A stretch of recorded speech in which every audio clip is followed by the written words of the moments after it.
Uma chance, de Lucimara Breve, pelos espíritos Hermes e Lúcius, parte 5, capítulo 16. Marcelo levantou-se cedo naquele sábado.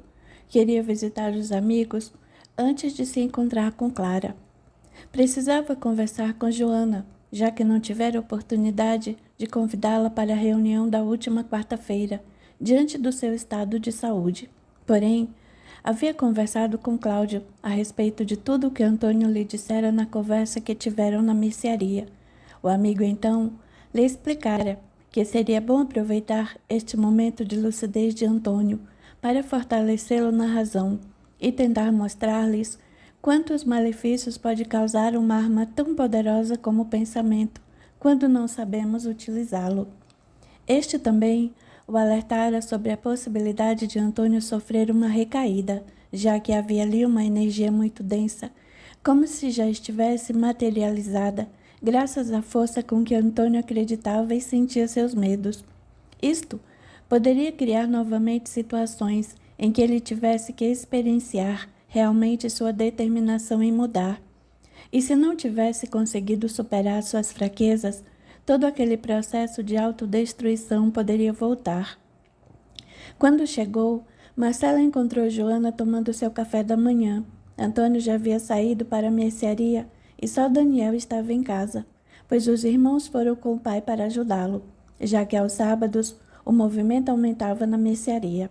Marcelo sabia que deveria tomar cuidado para não mencionar o que Antônio havia lhe contado naquela conversa, mas não sabia por onde começar o assunto.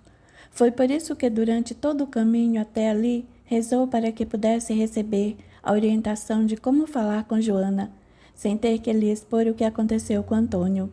Bom dia, disse ele entrando pela cozinha. Bom dia, Marcelo, mas por que entrou pelos fundos? Daniel está varrendo o quintal e me disse que você estava aqui. Então achei melhor não entrar pela sala e assim também colaborar com a limpeza da casa. Os dois riram com a brincadeira. Joana, preciso conversar com você, disse ele com tranquilidade. É sobre um assunto que já conversamos há algum tempo e sobre o qual você se mostrou contrária às minhas opiniões. Sei que prometi não voltar a falar neste assunto com você. Sei também que não deve se aborrecer e não quero incomodá-la. Por isso, se não quiser me ouvir novamente, eu entendo e respeito sua decisão. Joana sabia sobre o que Marcelo falava e com muita delicadeza respondeu, surpreendendo o amigo. Eu sei, Marcelo, sobre o que você está falando e não precisa se preocupar, pois hoje, apesar de continuar não sabendo como as coisas funcionam, eu sou obrigada a concordar com você. Marcelo estava atônito. O que será que fizera Joana mudar de opinião? Nestes últimos meses, quando Antônio não estava bem, disse ela, parecendo ler o pensamento do amigo. Eu procurei meu irmão Maurício e ele conversou muito comigo. Me explicou sobre algumas coisas sobre o que tem estudado. Também me orientou sobre o que pode acontecer quando nos deixamos influenciar e que nem sempre temos consciência do que está acontecendo. Me deu uma série de exemplos e percebi muita coisa em comum ao que eu estava passando com Antônio. Isto me ajudou a ter paciência para esperar que ele voltasse a ser como era. Claro que Maurício não pôde me fazer compreender tudo. Para isto eu teria que estudar e acompanhar na prática como ocorrem estes fatos. Mas não pude deixar de sentir que vocês estavam certos. Só que agora ficou muito difícil para que eu possa fazer isto, pois antes já não podia ficar me ausentando da casa sem que Antônio soubesse, e agora tenho que fazer repouso. Mas ele me deu um livro chamado O Evangelho segundo o Espiritismo. Disse que seria bom eu começar devagar, pois o assunto é muito amplo e complexo. O que é preciso ir com calma para não me confundir. Marcelo suspirou aliviado após o que acabara de ouvir. Então a senhora já está me passando para trás, brincou ele. Eu queria ter conversado com você sobre isso há mais tempo, mas sempre que nos encontrávamos, Antônio e Clara também estavam, e eu sabia que não deveria falar na frente deles. Clara, porque você quer conversar com ela sobre o assunto no momento mais oportuno, e Antônio, porque fiquei com medo que isto o perturbasse ainda mais. Não tem problema. Com o tempo você entenderá que tudo aconteceu na hora certa. Você me deixa muito feliz por saber que está estudando sobre o assunto. Agora, com certeza, será muito mais fácil para todos nós conseguirmos compreender as situações que a vida nos reserva. Você acredita que as coisas possam piorar novamente? Não sei, Joana. Foi exatamente por isso que vim até aqui para conversarmos. Marcelo, então, conta a Joana sobre suas conversas com Cláudio, porém toma todo cuidado para não deixar que ela saiba sobre as desconfianças do marido em relação a ela e o coronel. Usa o sentimento de aversão que Antônio sempre nutrira em relação a ele, como pretexto para desencadear aquela situação, o que não deixava de ser uma verdade. Sabe que tudo o que você me falou agora é exatamente igual ao que conversei com Maurício, disse Joana. Claro que com outras palavras, mas o sentido de tudo é o mesmo. Isto é muito bom. Mais uma vez temos a confirmação que estamos trilhando o mesmo caminho. Marcelo, eu estou lendo o livro e tenho feito minhas orações, pois sempre tive muita fé no poder da oração e sinto seu resultado imediato. Mas além disto, não sei o que fazer para ajudar Antônio. Nestes últimos dias, após ele ter voltado a ser como antes, eu quase cheguei a conversar com ele sobre o assunto, porém tive receio que ele não aceitasse. Eu também, por várias vezes, já estive para conversar com ele, mas sempre acabo deixando o assunto de lado, por não saber se ele irá compreender meu modo de ver as coisas. Bem, pelo menos agora, você poderá me dar algumas explicações sobre o assunto e com isto, quem sabe, quando eu estiver melhor preparada, eu possa conversar com ele e saber o que pensa a este respeito. Tive uma ideia, disse Marcelo como se uma luz acendesse em sua mente. Você me diz que está lendo o livro que seu irmão lhe deu, mas Antônio já viu este livro? Não, nunca deixe o livro onde ele possa ver, pois então vai fazer exatamente o oposto agora. Como assim? Quero que deixe o livro onde ele possa ver, e caso pergunte alguma coisa, você deve tentar descobrir o máximo possível sobre as opiniões que Antônio tem a respeito do assunto. Será que consegue? Não vejo problema. Mas e se ele não gostar que eu esteja me envolvendo com estes assuntos? Bem, você deve sempre dizer a verdade. Então diga que seu irmão lhe presenteou com este livro já há algum tempo e que agora você está aproveitando o seu repouso para poder lê-lo. O que também é verdade, não? Sim, e se há alguma coisa que eu posso dizer, já ter aprendido com tudo isto, é que a verdade é uma palavra-chave nesta nova forma de perceber a vida, não é? É sim, Joana. A verdade não é só um hábito, como muitos dizem, uma coisa que se aprende de fora para dentro. Ela é parte integral do ser que busca o seu melhor, e sempre o nosso melhor vem de dentro para fora. E quando compreendemos isto, vemos que ela surge do nosso íntimo naturalmente. Está bem, eu vou fazer o que me pede. E assim que puder, apareça para que possamos conversar mais sobre o assunto.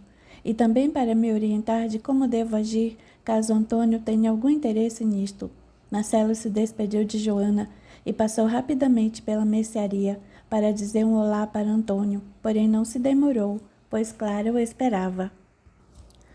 Capítulo 17. Naquela noite, Ciro e Zé foram até a boate para ver se Margot já havia voltado.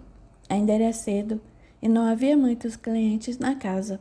Assim que chegaram, duas das meninas, com quem sempre passavam a noite, já se aproximaram da mesa, trazendo as bebidas, e logo que se acomodaram, Ciro tocou no assunto.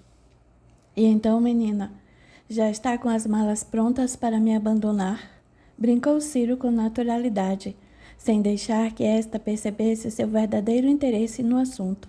Já, meu bem, e se você não tivesse vindo esta noite, amanhã com certeza já não me encontraria aqui, pois vamos partir bem cedo. Não me diga isto, que já fico com saudades. E para onde vai minha princesa, para que eu possa vê-la novamente? A colega que estava sentada à sua frente imediatamente lhe fez um sinal, e esta tentou contornar a situação com sua resposta. Bem, não sei ao certo, mas não se preocupe. Assim que a nova casa estiver funcionando, mandaremos avisar a todos aqui, e você saberá onde me encontrar.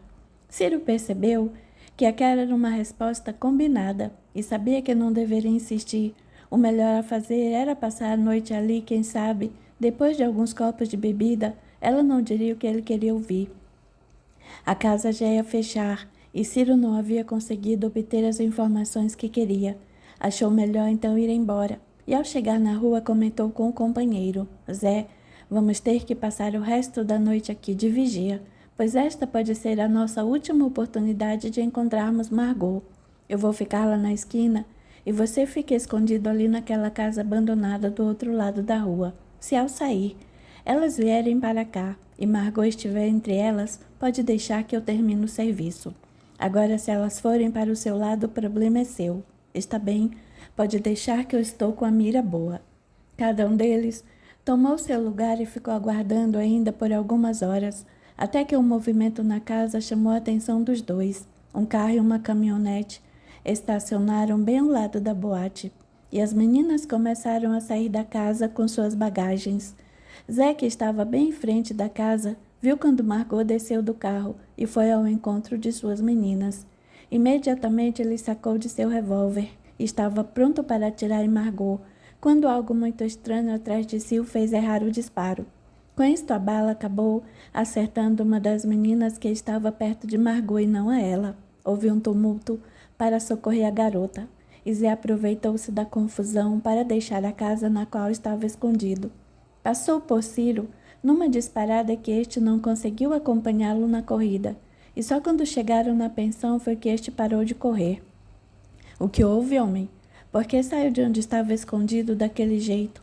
Podia ter sido pego pelos seguranças da casa. Zé estava pálido, todo o seu corpo tremia, e uma transpiração muito forte molhava toda a sua roupa. Quase não conseguia falar. Ciro, eu vi. Vi o quê, homem? Aquela coisa ia me pegar. Era horrível, todo torto e deformado. Queria acabar comigo. Você bebeu demais.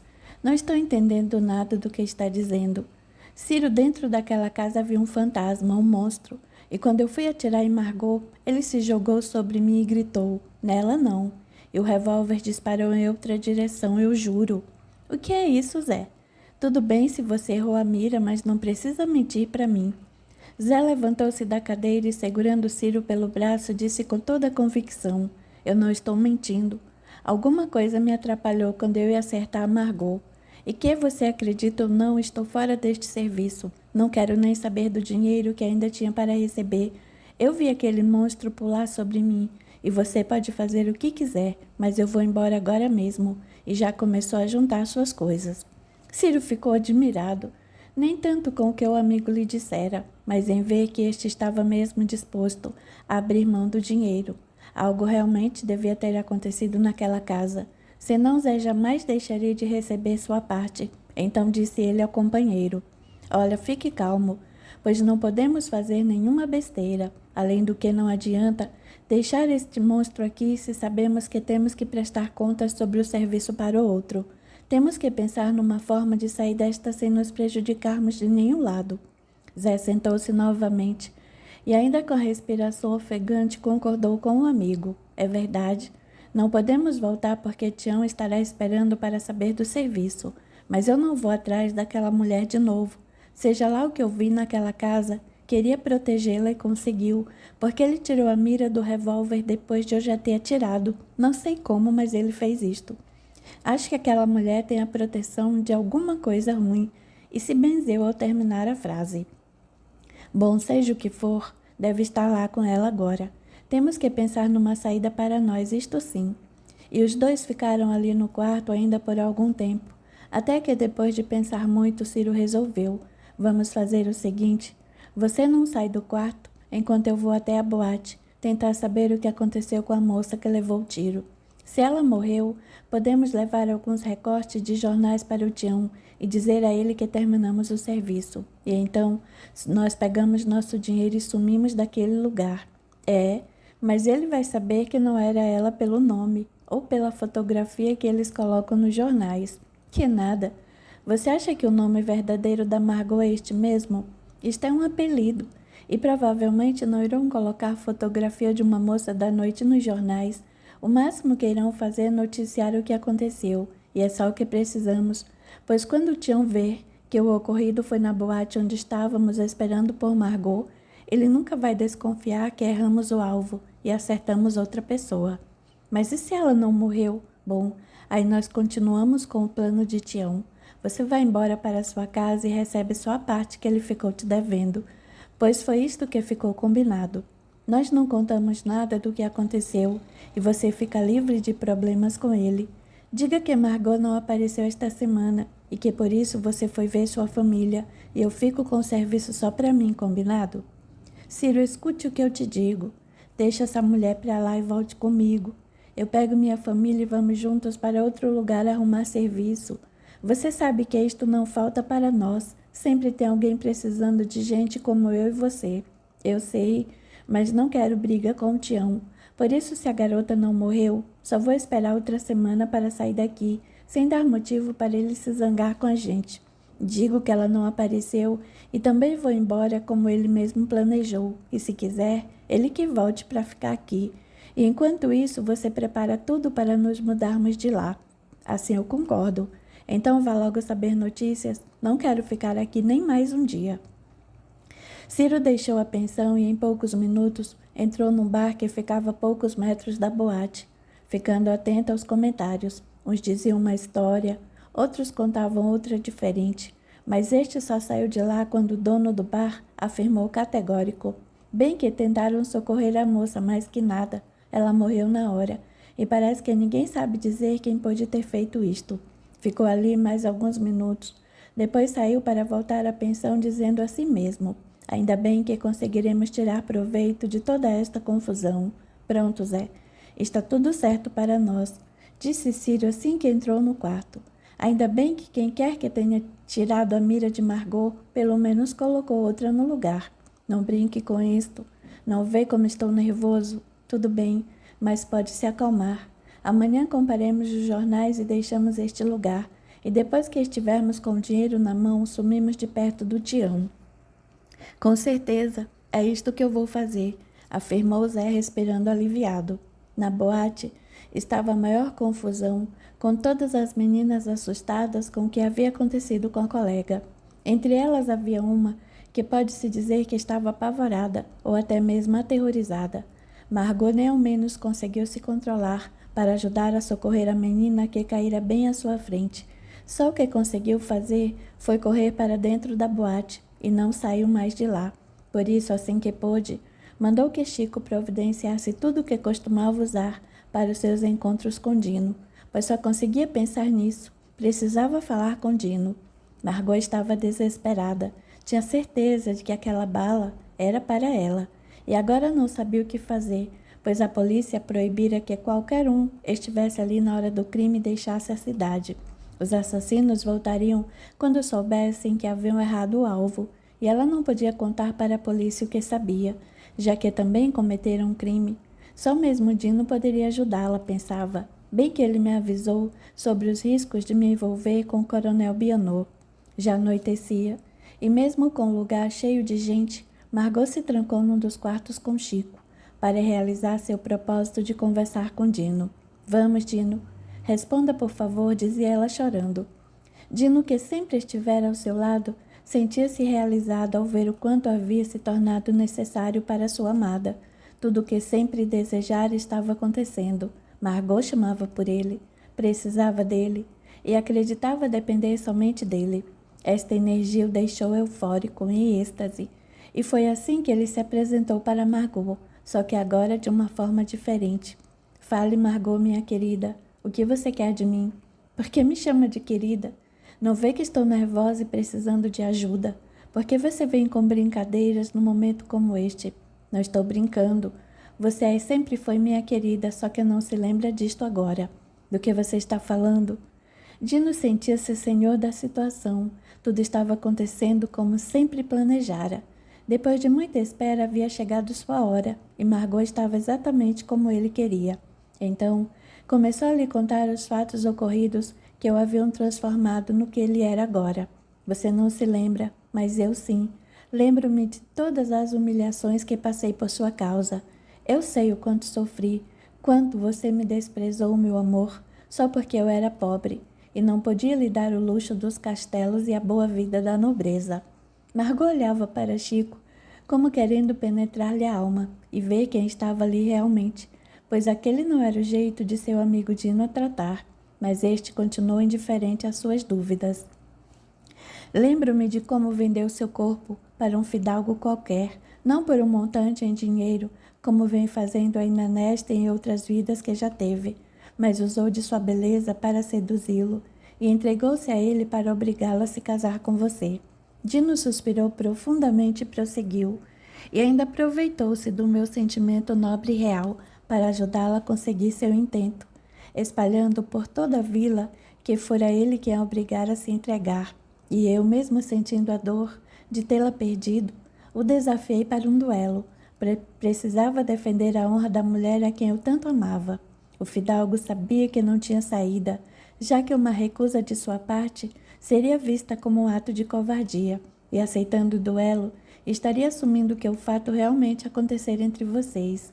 Dino fez uma pausa, como se tudo aquilo estivesse acontecendo naquele momento aos seus olhos, e disse com muita tristeza na voz: "E você, mesmo sabendo de tudo, o que poderia acontecer?" Continuou calada, fazendo-se de vítima, pois este sempre foi o papel que você melhor soube representar. Você sabia que se o fidalgo morresse na luta, pelo menos eu teria limpado sua honra e você ainda ficaria com alguns de seus bens, já que a família do rapaz teria que amenizar o mal que o filho havia lhe causado, e se eu morresse, ele teria que se casar com você para reparar o erro que cometera. Margot estava paralisada com as palavras de Dino. Apesar de não compreender direito o que estava acontecendo, sentia que tudo o que ele dizia tocava algo dentro dela, e prosseguiu sua narrativa, mas agora já sem tanto prazer nas palavras que proferia, pois a dor que ocultara durante todos aqueles anos surgia com toda a intensidade. Claro que mesmo com todo o meu amor, seria impossível derrotar um nobre na espada. Justo eu, um simples dono de taberna, que nunca tivera nem ao menos as noções básicas de esgrima. Mal consegui resistir a 5 minutos neste duelo até o golpe fatal. Porém lembro-me de seu sorriso quando me viu tombar ao solo, confirmando que havia conseguido conquistar um bom marido para você. Dino chorava ao final destas palavras. Margot conseguia sentir a realidade de cada frase que ouvira, e em seu coração viu surgir um sentimento de compaixão em relação a Dino, que continuou a lhe contar sua sina.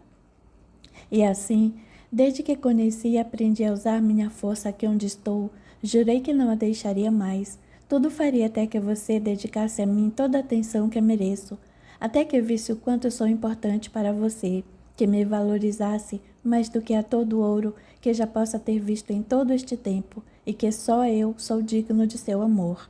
Margot, já aos prantos, não conseguia sequer pedir a Dino para que parasse com aquela narrativa, tamanha a emoção que invadira seu ser. Este, por sua vez, prosseguiu seu desabafo. Por isso você vive só. Nunca conseguiu homem algum que a amasse realmente. Eu nunca deixarei que outro ocupe o lugar que é meu ao seu lado, nem mesmo aquele que você usou para conquistar um lugar na sociedade, pois não foi difícil para mim influenciá-lo a desistir da vida, já que estava mesmo infeliz ao seu lado. E nem encontrei muita resistência de sua parte. O mais difícil era encontrá-la nestes anos todos, só que agora que a encontrei, continuo a sofrer. Dino calou-se. Então quer dizer que durante todo este tempo, tudo que você vem fazendo é só para se vingar de mim? Para me usar e me deixar vulnerável, assim como estou agora? Disse Margot, compreendendo sua real situação. Sim, tudo o que fiz foi exatamente o que aprendi com você. Quem se aproveitou de meus sentimentos, quem sempre usou as pessoas para conseguir o que queria. Até mesmo hoje você continua usando estas meninas para que te sustentem e nunca respeitou os sentimentos de nenhuma delas. Sempre que corri o risco de uma delas estar apaixonada e poder deixar sua casa, você vinha me pedir socorro.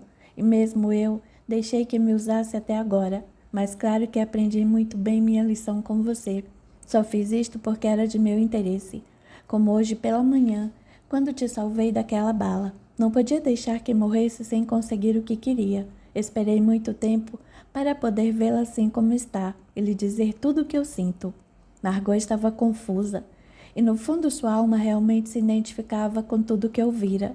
Sentia-se decepcionada consigo mesma por ter que admitir que fizera tudo aquilo. Porém, sua tristeza maior era em relação ao que ouvira de Dino sobre o relacionamento entre eles, pois desde a primeira vez que conversara com ele, Margot sentia por este muito carinho e uma grande afinidade. Este sempre lhe transmitira segurança. Acreditava nele e pensava ser este um amigo, um protetor, apesar de saber que muitas vezes o procurava para tirar proveito de sua condição, pois pensava que este só queria ajudá-la e vê-la feliz. Não imaginava que poderia ter causado tanto mal a Dino e não compreendia como aquilo chegara até aquele ponto. Ficou pensativa por alguns instantes e, sem perceber que estava sendo intuída em seus sentimentos, disse a Dino: você está certo. Eu não venho agindo direito com você e nem com ninguém que eu me lembre. Nem mesmo comigo venho fazendo as coisas certas.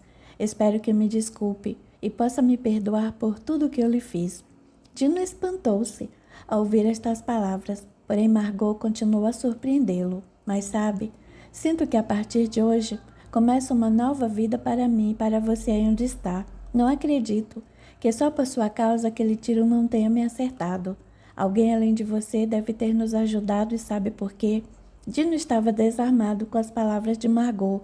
Estava cada vez mais surpreso com sua atitude e ficou sem saber o que pensar, até que conseguiu responder sua pergunta. Não, por quê? Porque deve haver alguém que realmente goste de nós, apesar de tudo o que estivermos fazendo. Por isso eu não morri hoje, para que você tivesse a oportunidade de me contar sobre o mal que eu já lhe fiz e que ainda estava lhe fazendo. E mesmo você também deve estar se prejudicando ainda mais, fazendo estas coisas do lado espiritual. Será que não estão nos dando uma chance de mudarmos isto tudo? Margot dizia isto de todo o seu coração. Sentia um carinho muito grande por Dino. Não sabia explicar de onde vinham aqueles pensamentos, mas estava sendo sincera, como talvez nunca tivesse sido. Parece que com tudo aquilo, uma nuvem saíra de sua mente, fazendo com que enxergasse além daquele dia. Dino sentiu que Margot dizia a verdade, e em seu coração voltou a pulsar um sentimento que estava sendo oprimido pela amargura e pelo desejo de vingança, o amor real e nobre que ele sempre guardara por ela bem no fundo de sua alma. Por que você está me fazendo chorar de novo? Perguntou ele aos prantos. Eu não quero isto, disse ela emocionada. Talvez estas sejam as últimas lágrimas que derrame por minha causa. Você sabe que lhe chamei aqui porque estava com medo. Queria me aproveitar de você mais uma vez, mas agora sinto que isto foi só um motivo usado pela vida para nos mostrar como estamos errados, agindo desta forma com nós mesmos. Vamos mudar e quem sabe, quando eu estiver desse lado com você, as coisas não possam ser diferentes para nós. Você acha que podemos mudar? Penso que sim, todos mudam. Por que nós não podemos mudar também? Dino ficou calado e Margot, sem perceber, começou a rezar. Desejava de coração mudar aquela história. Sabia que errara muito, com ela e com aquele a quem fizera sofrer tanto. O que não viam claramente é que naquele encontro muitos amigos trabalhavam para que conseguissem perceber a oportunidade que se fazia presente para eles. Até que Dino disse num suspiro: Margot, eu vou embora. Não quero mais sofrer ao seu lado, estou cansado. Dino, mais uma vez me desculpe por tudo o que eu lhe fiz. Espero que encontre ajuda onde está. E eu prometo a você que também vou procurar ajuda por aqui. Mas desta vez, uma coisa séria e honesta você vai ver. Eu vou melhorar. Ela não obteve mais resposta. Dino caiu no sono profundo e restaurador, providenciado pelos amigos que os assistiam. Margot novamente soltou as lágrimas que há muito trazia represadas em seu peito. Isto também ajudou a sentir-se melhor. Chico acordou de seu transe sem saber ao certo o que fazer, pois Margot chorava abraçada a ele. Com carinho ficou ali até que esta se acalmasse. Tudo bem com a senhora? Tudo ótimo, Chico. E me faça um favor, sim, não me chame mais de senhora. Pode me chamar somente de Margot. Ele sorriu timidamente, pois sempre tivera um carinho especial por Margot, mas nunca sentira que pudesse tratá-la com maior intimidade por isso. Mesmo depois de todos esses anos trabalhando com ela, sempre a tratara por senhora. Margot ficou ali por algum tempo, pensando em tudo o que se passara, e decidiu qual novo rumo que daria sua vida a partir daquele momento. Vendo Chico, que continuava ali ao seu lado, disse: Chico, amanhã vamos até a delegacia conversar com o delegado e contaremos tudo o que acreditamos ter acontecido com Mabel. Mas isto pode ser perigoso para você. Não penso assim. Vamos contar o que sabemos e e depois, se ele nos liberar, vamos embora daqui. Está bem, se é assim que deseja. Saíram do quarto e Margot sentia-se realmente uma outra mulher. Sabia que não seria fácil começar de novo, porém estava disposta a isto.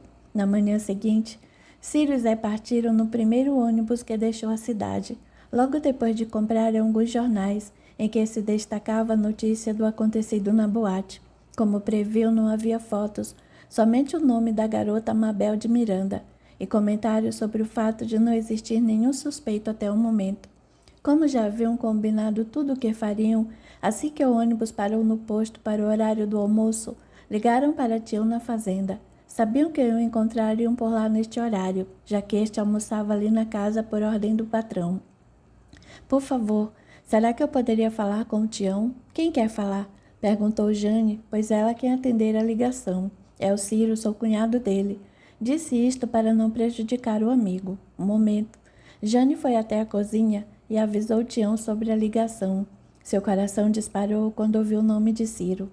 Havia se esquecido de ligar para ele no dia anterior para saber sobre Margot. Atendeu o telefone com a voz trêmula. Alô, sou eu, Tião. Tião é o Ciro. Estou telefonando para avisar que terminamos o serviço. Eu e o Zé já estamos voltando para casa e devemos chegar aí à noite. Mas precisamos que você deixe nosso pagamento pronto. Mas por que a pressa? É que já conseguimos outro serviço e não queremos perder tempo. Mas deu tudo certo? Sim. Estamos levando alguns jornais para provar isto. Se é assim, pode deixar que eu preparo sua encomenda. Podem passar lá em casa que eu deixo tudo arrumado. Está bem até a noite, então. Desligaram e ambos respiraram aliviados. Ciro, por ver que Tião havia acreditado em sua história sem muitas perguntas, e Tião, por sua vez, por acreditar que conseguira cumprir mais uma ordem de seu patrão. Só faltava agora pagar pelo serviço e pronto. Margot levantou-se tarde naquele dia. Aquela conversa com Dino havia lhe feito muito bem. Sentia como se há anos não conseguisse dormir tão bem como naquela noite. Porém, assim que terminou seu café da manhã, chamou por Chico para acompanhá-la até a delegacia.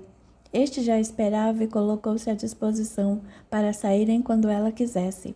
Chegando à delegacia, um dos policiais que estivera na boate reconheceu Margot e foi logo atendê-la. Pois não, a senhora precisa de alguma coisa? Preciso sim. Quero falar com o delegado e contar sobre uma suspeita que tenho a respeito do crime de ontem. Mas ontem nós conversamos e a senhora me disse que não sabia nada que pudesse justificar o que aconteceu com aquela garota. É que eu tive medo de falar, porém agora estou mais calma e sei que é o melhor que tenho a fazer. Ótimo, então vamos até a sala do delegado. Os três entraram na sala na qual o delegado estava. Em poucas palavras, o policial explicou a presença de Margot ali, e este interessou-se de imediato pela história que esta estava disposta a contar. Margot não teve medo de contar tudo ao delegado, só não entrou em detalhes sobre o fato de realmente conversar com Dino. Deixou a impressão de que agira de má fé com o coronel, explorando sua crença numa falsa magia para ajudá-lo.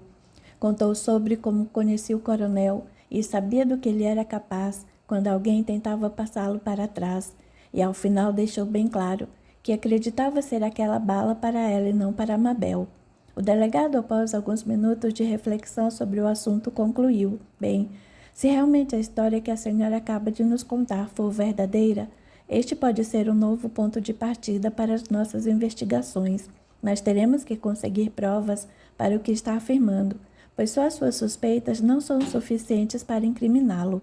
Mas eu não tenho provas, afirmou Margot, um tanto decepcionada.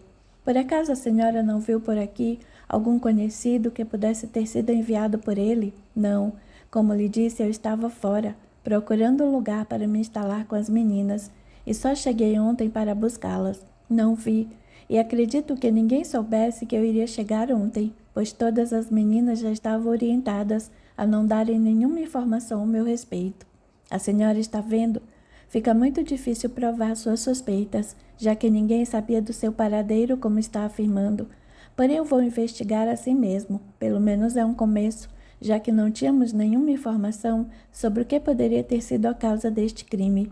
Muito obrigada, doutor. E quanto a mim, preciso ficar aqui na cidade ainda? Sim, preciso que esteja aqui para poder depor novamente, caso seja confirmando suas suspeitas. A senhora agora é a única testemunha do que pode ter acontecido com aquela jovem. Está bem, eu vou ficar na cidade. Porém, vou deixar a boate e arrumar outro lugar para ficar, até que o senhor possa me liberar para que eu vá embora. E afinal, se o que eu disse para o senhor for verdade, eu ainda posso estar em perigo. E não quero correr o risco de prejudicar novamente outro inocente. Isto é verdade. Vou pedir a colaboração dos policiais de sua cidade. E se conseguir qualquer informação positiva sobre suas suspeitas, aí então eu posso lhe fornecer alguma segurança. Mas até lá a senhora terá que cuidar disso sozinha. Foi Chico quem respondeu. Isto o senhor pode deixar que eu faço. Vou tomar todo o cuidado com Dona Margot. Ótimo. Então ficamos assim. Vou fazer o meu trabalho e espero que muito em breve possa lhe dar alguma notícia. Só mais uma coisa. Gostaria que assim que a senhora estiver instalada me avisasse seu novo endereço, pois se precisar, saberei onde encontrá-la. Pode deixar o telefone para o senhor avisando. Margot deixou a delegacia sentindo-se mais aliviada, e apesar de saber dos riscos que estava correndo, seu coração parecia confirmar com aquele sentimento que realmente ela estava disposta a mudar, e aquela sua atitude poderia ser o primeiro passo para conseguir isto. O delegado, de sua parte, começou imediatamente as investigações, solicitou ao policial responsável da cidade natal de Margot um levantamento sobre o coronel e se havia ali qualquer registro sobre uma possível queixa sobre Margot, uma vez que este fora enganado por ela, talvez tivesse feito alguma denúncia sobre isto. Já passavam das 20 horas quando Ciro e Zé bateram na porta da casa de Tião. Este estava atento na sala, esperando pela chegada dos companheiros e não demorou a atendê-los. Ainda bem que chegaram. Estava ansioso para saber sobre o serviço. Disse ele aos amigos. Bem, aqui estão os jornais da cidade. É só você ler e nos pagar, pois estamos com pressa. Precisamos descansar para podermos seguir viagem amanhã. Tião pegou os jornais e, enquanto lia, quis saber o motivo da pressa dos amigos. Já falei que conseguimos outro serviço e o dinheiro não é pouco, por isso não queremos perder um negócio, respondeu Ciro, evitando entrar em detalhes com Tião. Mas aqui está escrito que a moça que morreu se chamava Mabel, disse Tião terminando a leitura de um dos jornais. Ora, este era o verdadeiro nome dela. Margot era só um apelido que ela usava. Ou você não sabe que estas mulheres nunca usam seu nome verdadeiro no trabalho? Afirmou Ciro com convicção, pois já havia ensaiado a resposta durante toda a viagem. Tião coçou a cabeça, mas depois acabou aceitando a resposta do amigo. Afinal, ele sabia que era assim mesmo que elas faziam. Estava ali no jornal a mesma boate, no mesmo dia em que eles haviam dito que ela chegaria. Está tudo certo, concluiu. Pegou o dinheiro que trazia no saco e entregou aos companheiros. Está aqui o que foi combinado. Ciro abriu o pacote e, apesar de haver pouca claridade no lugar, pôde ver algumas notas. Nem preciso conferir. Sei que você não é de quebrar os acordos que faz. Não mesmo. Mas e se eu precisar de vocês novamente, onde devo procurar? Por enquanto, não temos o endereço certo. Depois que a gente se instalar, eu telefono para você e aviso onde estamos, não é, Zé? É sim. Bom, então boa viagem para vocês e vou esperar por seu telefonema. Pode esperar. Só não vou telefonar caso as coisas saiam errado neste serviço. Como assim? Quis saber, Tião. É que o serviço é grande e arriscado. Se sair algo errado, teremos que nos esconder por uns tempos. O outro concordou e Tião deu-se por satisfeito com as respostas. Pediu para guardar os jornais e estes não se opuseram. E após uma rápida despedida, saíram deixando Tião com a certeza que tudo estava resolvido sobre o caso de Margot. Na manhã seguinte, Zé juntou a família o que pôde de sua casa e, juntamente com Ciro, pegaram a estrada. Mesmo sem rumo certo, sabiam que qualquer lugar seria melhor do que ficar ali, correndo o risco de Tião descobrir a farsa que eles haviam tramado. Capítulo 18. Joana acordara cedo naquele dia e viu que Antônio ainda dormia. Já há alguns dias que conversava com Marcelo e não tivera ainda a oportunidade que precisava para fazer o que haviam combinado sobre Antônio, pois este chegava sempre muito cansado da mercearia, mas aquela parecia ser um bom momento para deixar o livro ali na cama, enquanto ia até a cozinha fazer o café. Levantou-se com cuidado e saiu deixando o livro sobre o seu travesseiro. Não demorou muito. para que Antônio entrasse na cozinha lhe chamando a atenção por não estar cumprindo o repouso. Você não devia estar deitada? Só me levantei porque ontem você chegou muito cansado e precisava descansar. E afinal não estou fazendo nenhum esforço. Só coloquei a mesa e preparei nosso café da manhã. Vamos, sente-se aqui e vamos conversar um pouco, disse ela sentando-se também. Antônio suspirou, vendo que não adiantaria falar mais nada, mesmo porque imaginava que Joana estivesse cansada de ficar ali no quarto durante todo o tempo, justo ela que sempre fora muito ativa. Ainda bem que as crianças não haviam acordado, pensou ele. Queria mesmo conversar com Joana sobre o livro que encontrara. Será que sua mulher estava se metendo com estas coisas? Joana, encontrei um livro muito estranho lá em nosso quarto, ele é seu? É sim, respondeu ela com tranquilidade. Foi Maurício que me deu de presente. Devia ter imaginado que isto era coisa de seu irmão. Ele sempre foi muito estranho. Espero que não esteja se aborrecendo com estas besteiras, pois lembre-se do que o médico disse. Eu não estou me aborrecendo, muito pelo contrário. Tenho passado horas muito agradáveis com esta leitura e tenho aprendido muito com este livro. Antônio admirou-se com a convicção destas palavras.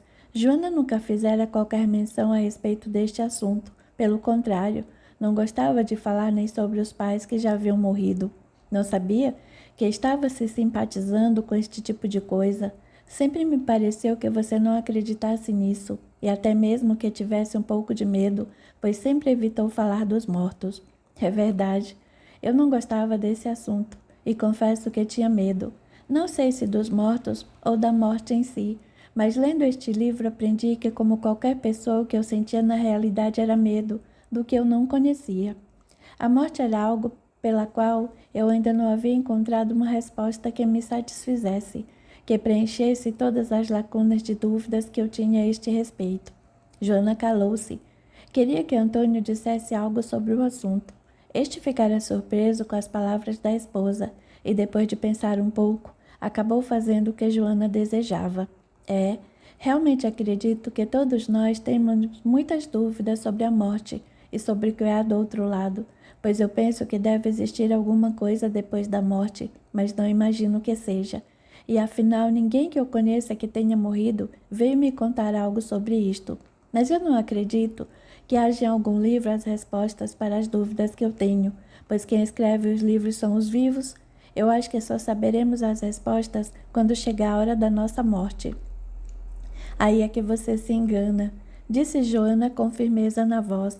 Maurício me disse que existem muitos livros sobre este assunto, inclusive um que se chama O Livro dos Espíritos, que foi escrito por espíritos através de médios e que este é um livro de perguntas feitas pelos encarnados.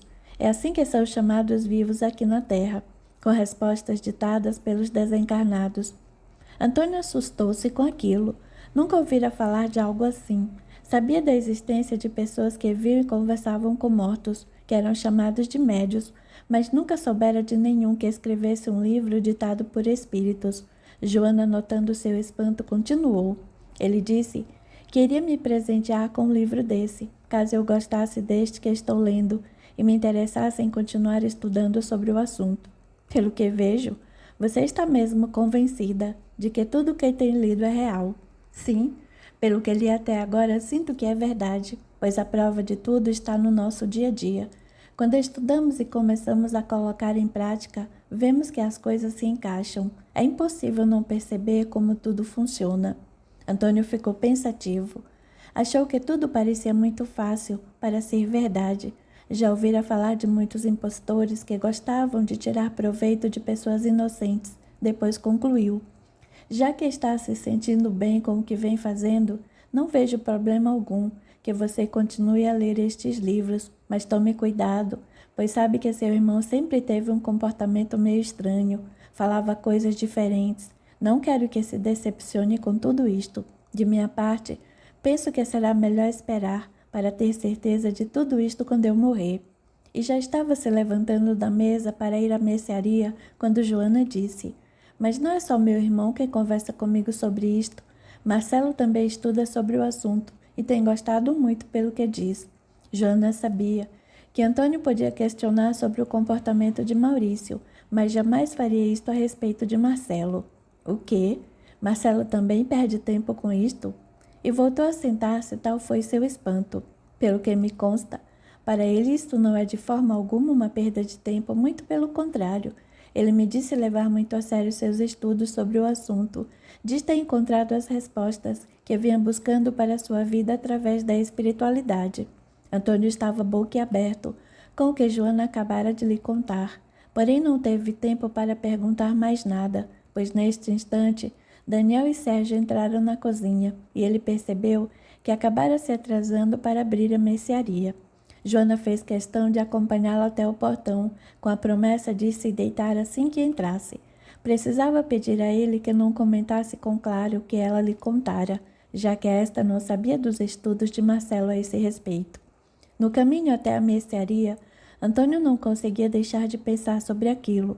Marcelo acreditando naquelas coisas. Seu cunhado tudo bem, pois sempre fora diferente e não possuía muito estudo.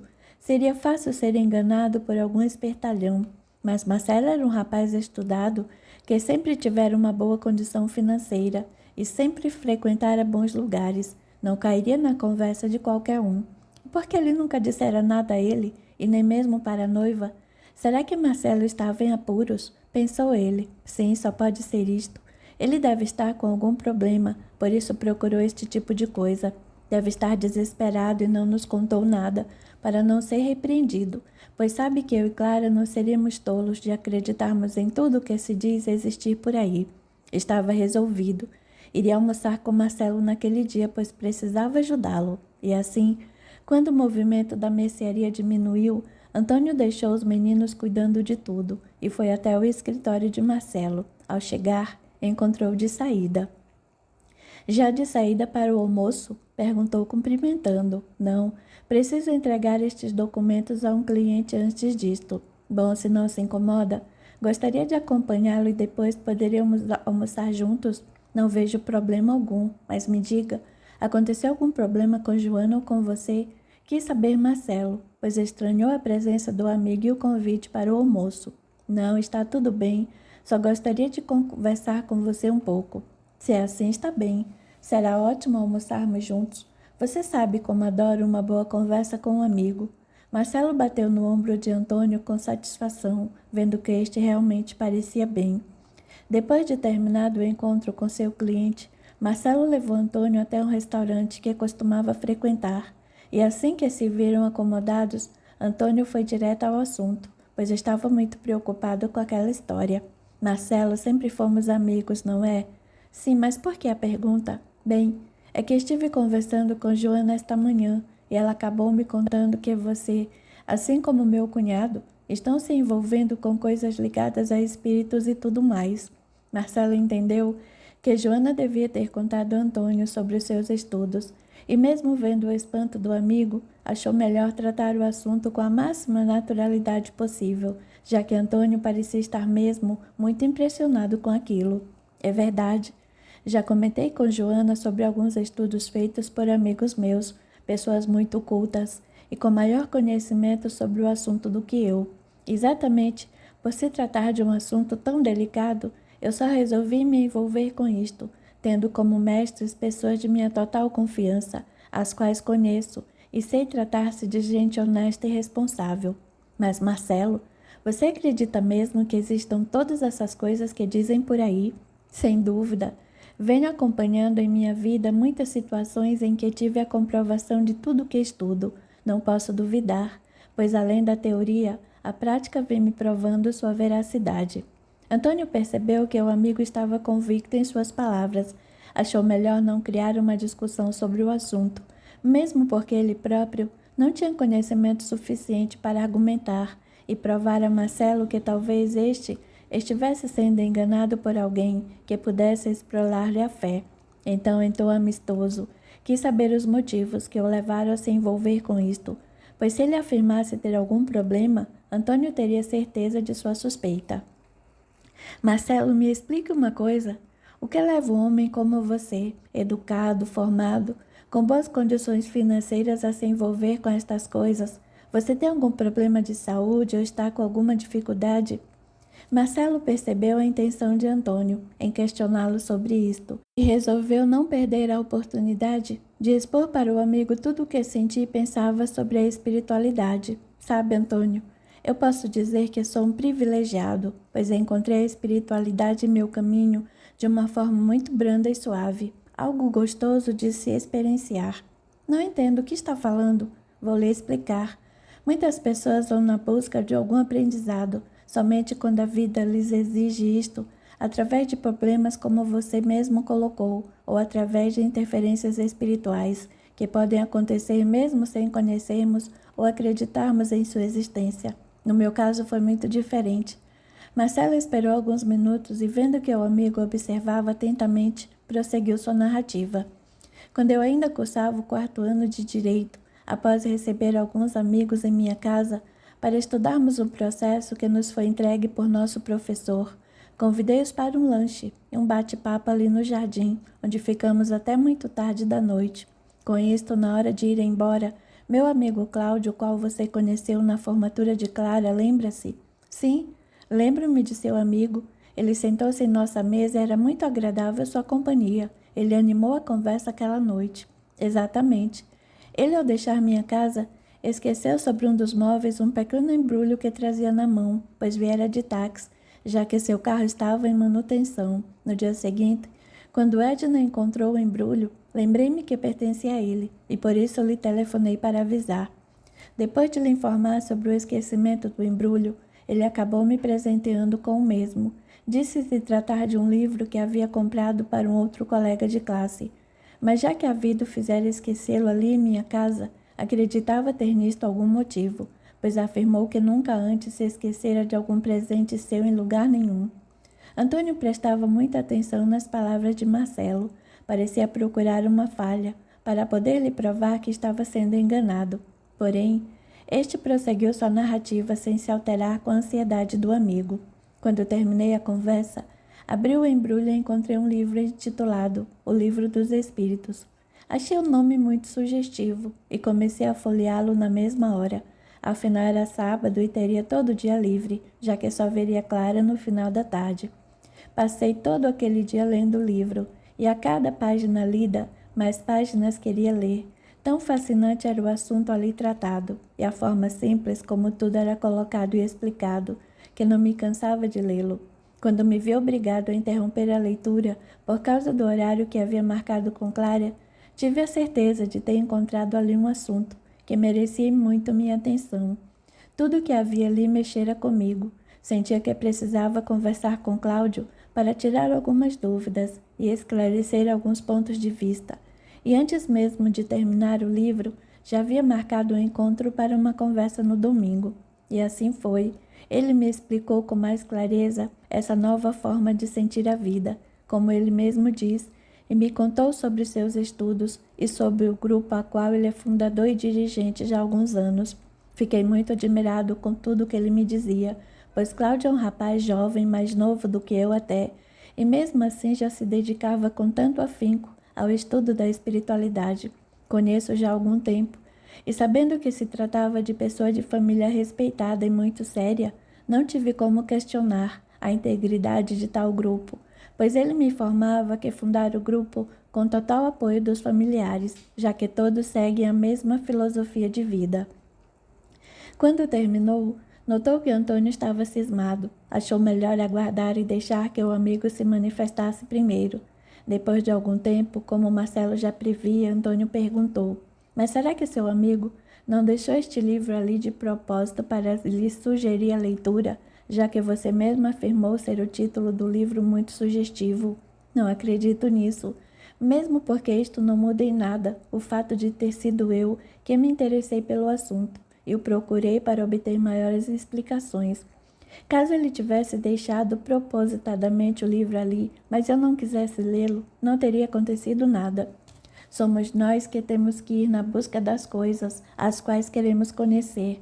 Ninguém irá fazer aquilo que cabe a você fazer. Além do que, Cláudio não é esse tipo de gente que tenta nos convencer sobre o seu modo de ver as coisas. Muito pelo contrário, sempre nos fala que só se aprende realmente determinada lição após experienciá-la. que nunca ninguém conseguirá fazer que uma pessoa compreenda uma lição se ainda não tiver passado por ela. E mesmo assim, quantos de nós não precisa passar várias vezes por situações semelhantes para conseguir aprender realmente o que é preciso? Antônio ficou pensativo. Tinha que concordar que a colocação de Marcelo era clara. Ele fazia o que queria, não estava sendo pressionado e nada como ele suspeitara.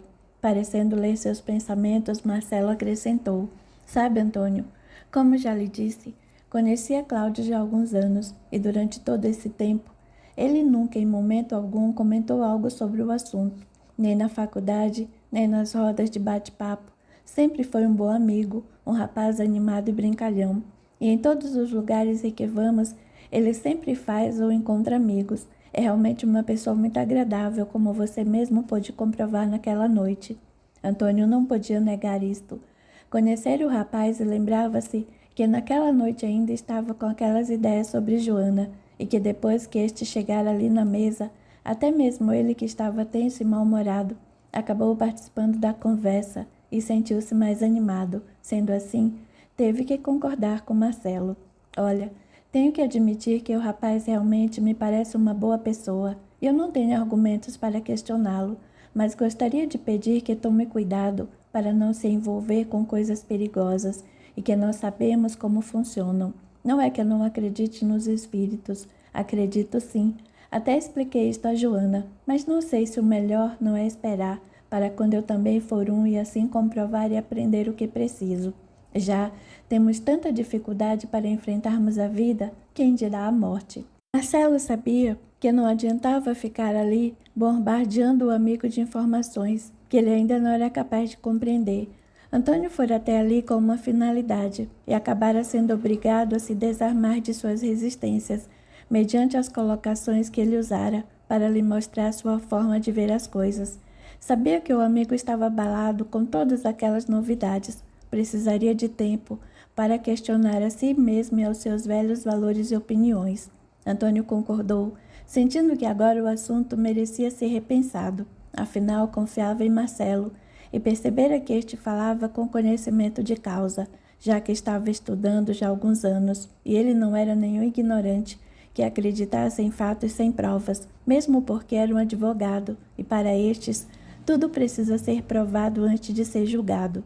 Despediram-se, e Antônio confirmou ao amigo a necessidade de pensar sobre a conversa que tiveram. Marcelo colocou-se à sua disposição caso precisasse de algum esclarecimento e voltou para o seu escritório, sentindo que o primeiro passo havia sido dado para que Antônio encontrasse o caminho da espiritualidade. Com certeza, isso traria para ele muitas lições e explicações para as experiências pelas quais vinha passando e pelo que ainda estava por vir em sua vida. Quando chegou em casa naquele dia, Joana o esperava ansiosa para retomar a conversa que haviam deixado inacabada naquela manhã, porém teve que esperar que Antônio cuidasse das crianças e que estas já estivessem dormindo para que ele fosse se deitar. Assim que ouviu entrar, tocou no assunto. Será que podemos terminar o assunto desta manhã?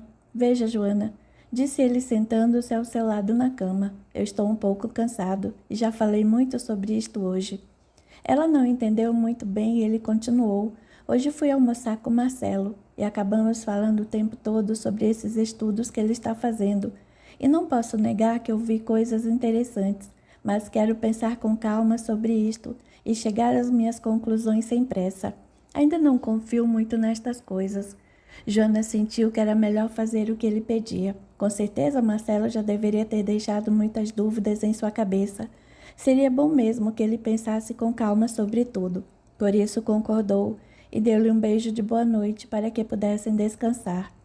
Os dias que se seguiam foram tumultuados com o serviço da mercearia, os cuidados com os filhos e com a casa. Assim, Antônio, que a princípio dedicava algum tempo para analisar a conversa que tivera com Marcelo, agora já não o fazia mais, apesar de achar muito interessante tudo que o amigo lhe havia dito.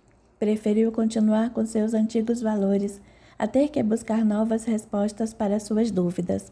Marcelo, por sua vez, também estava muito ocupado com seus negócios, já que precisava deixar tudo em ordem para poder se ausentar por mais 30 dias do escritório. e ainda havia alguns detalhes de última hora com os preparativos do casamento. E apesar de não se esquecer do amigo, Marcelo não conseguia conciliar seus horários com a necessidade de voltar a conversar com Antônio, e este, como já havia feito sua opção, achou por bem não incomodar o amigo, que ele sabia estar ocupado. Foi somente na véspera do casamento que os dois tiveram a oportunidade de se encontrarem, pois Clara iria acompanhar Joana até seu médico, para que este autorizasse a comparecer na cerimônia. Já haviam conversado com ele há algum tempo, mas como o estado de Joana era delicado, este achou melhor não antecipar nenhuma resposta, já que de um dia para o outro ela poderia entrar em trabalho de parto. Marcelo acompanhou Clara até a casa de Antônio, e quando soube que este não iria acompanhá-los, por estar com muito serviço na mercearia, resolveu procurar pelo amigo, pois queria voltar a conversar com ele antes de sair em viagem. Vendo entrar na mercearia, Antônio assustou-se. Aconteceu alguma coisa com Joana? Não, está tudo bem. Só passei por aqui para ver como andam as coisas. Ainda bem, respondeu Antônio aliviado. Tenho tanto serviço aqui que seria complicado se os bebês nascessem agora.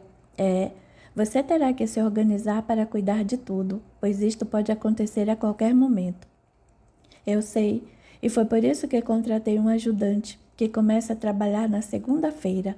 É um vizinho aqui do bairro, que já trabalhou em mercados e conhece toda a rotina do serviço, além de ser um ótimo rapaz e de total confiança.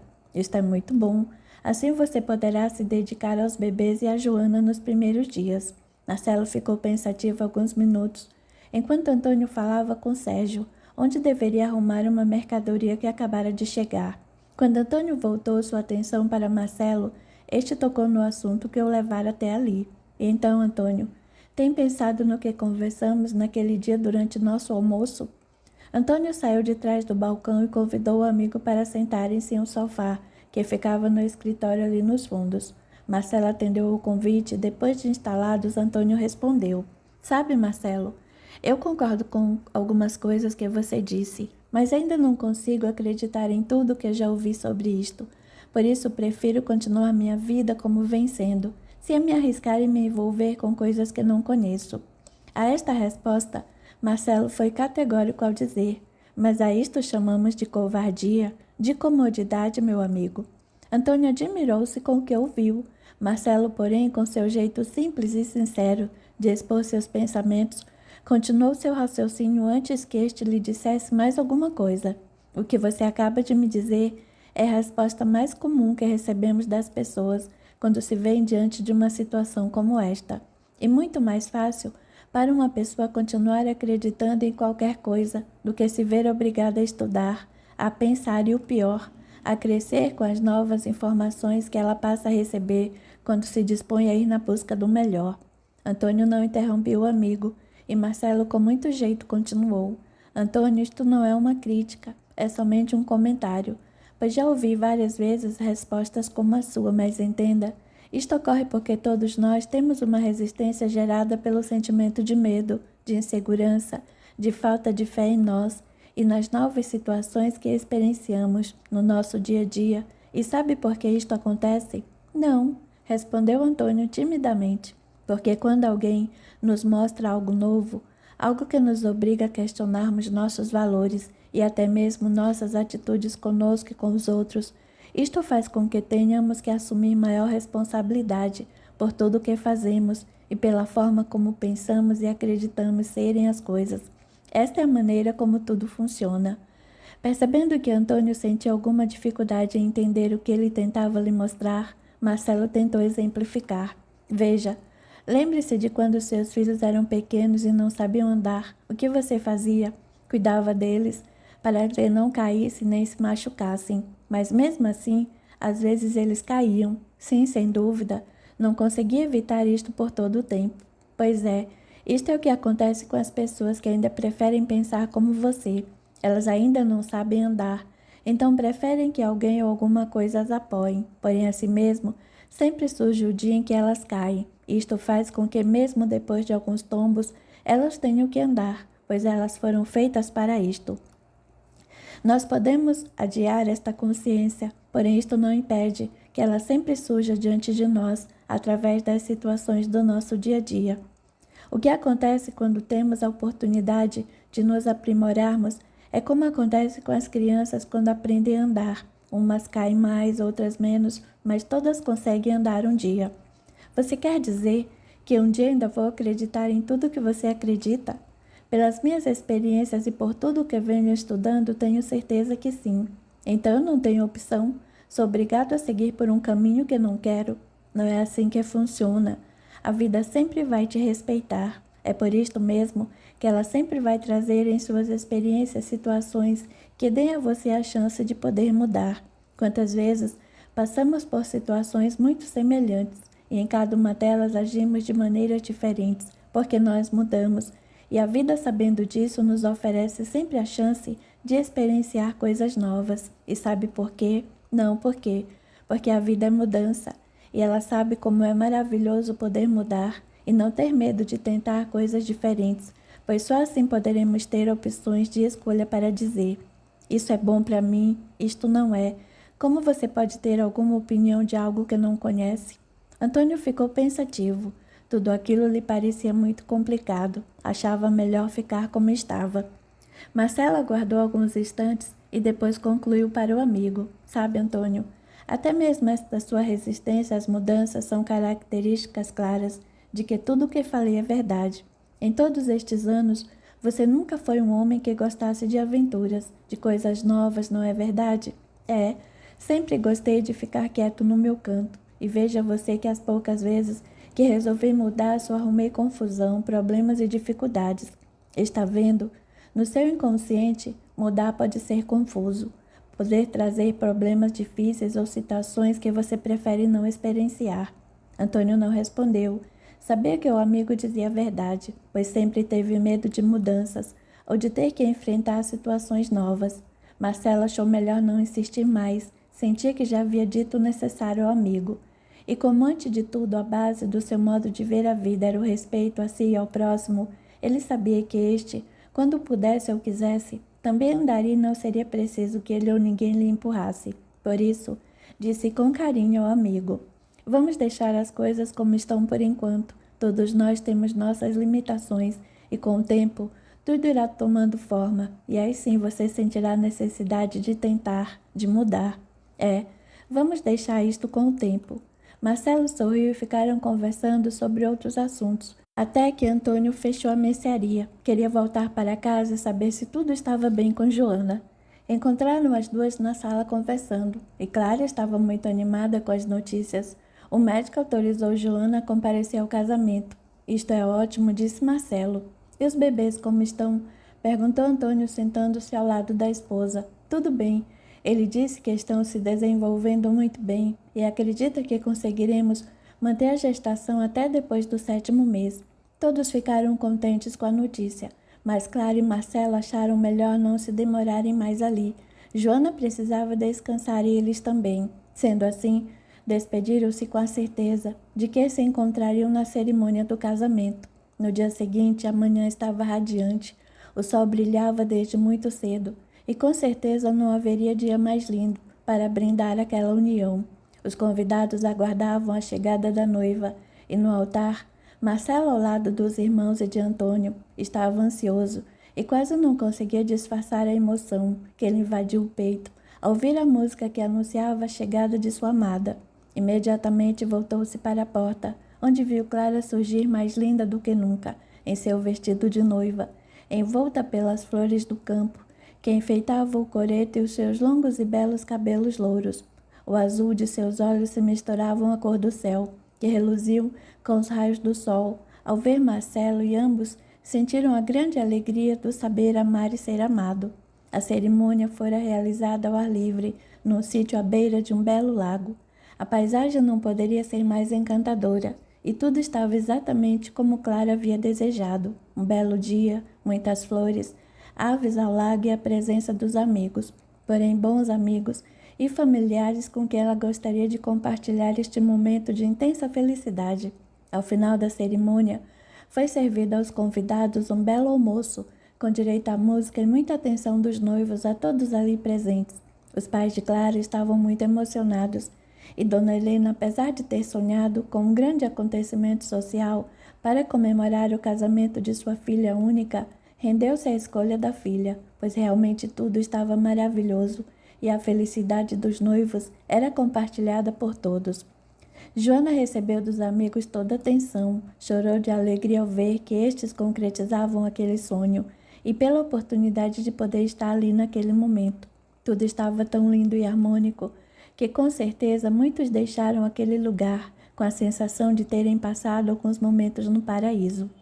Os noivos partiram então para a viagem de lua de mel, na qual, mais uma vez, prevaleceu a vontade e o bom gosto de Clara. Seriam 30 dias de viagem por toda a Europa, pois esta gostava de unir o útil ao agradável e sempre dizia que as viagens rompiam certas fronteiras da ignorância, pois só sabemos como vive o povo de um país, depois de convivermos durante algum tempo com ele.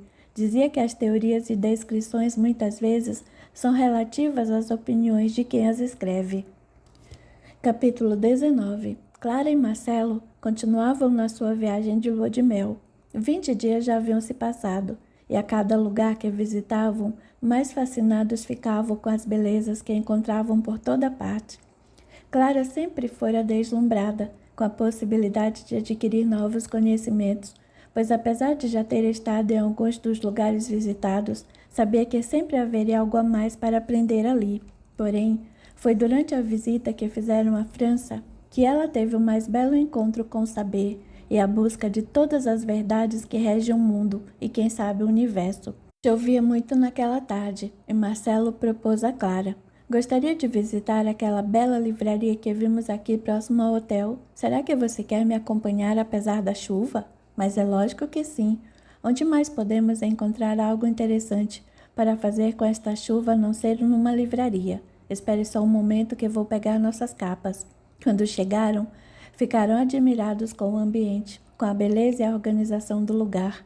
Marcelo, logo na entrada, encontrou alguns livros sobre direito e começou a folheá-los. Gostava de conhecer a respeito da legislação de outros países. Clara, por sua vez, percorria as prateleiras com os olhos sem saber ao certo o que procurava.